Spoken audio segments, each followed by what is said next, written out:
बांगलादेशामध्ये जो हिंदूंवर अत्याचार चालू आहेत, विशेषतः जो दीपू दास म्हणून मुलगा आहे त्याला जिवंत मारून आणि जाळण्याचा जो प्रयत्न केला, अतिशय घृणित कृत्य बांगलादेशामध्ये चालू आहेत।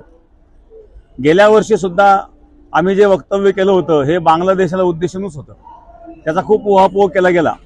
पण खरोखर ती परिस्थिती आज जी आपण डोळ्यांनी पाहतोय, पुन्हा हा वाद उफाळलेला आहे। दुसरी महत्त्वाची गोष्ट, या बांगलादेशामध्ये घडलेल्या अत्याचाराच्या विरोधामध्ये पश्चिम बंगालमध्ये ज्यावेळेला हिंदूंनी मोर्चा काढला त्यावेळेला पोलिसांनी त्यांच्यावर कसे अत्याचार केले आणि अशा प्रकारे या कुकृत्याला असणारा निषेध म्हणून 29 तारखेला 29 डिसेंबरला शिर्डीला आणि छत्रपती शिवाजी महाराज चौक या ठिकाणी भव्य अशा प्रकारचं आंदोलन केलं जाणार आहे। त्या आंदोलनाला आम्ही उपस्थित असणार आहोत।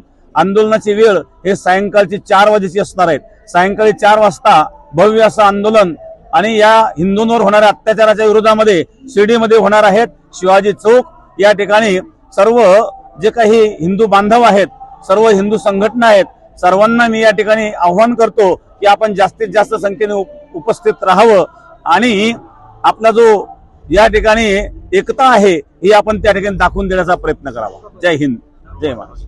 सर्व बंधू भगिनींनो आणि सर्व हिंदू बांधवांनो, या ठिकाणी मी जे काही आपल्याला सांगितलेलं आहे त्याचा निश्चित आपण लक्षात घ्या आणि आपण 29 तारखेला सर्वांनी हजर राहावं।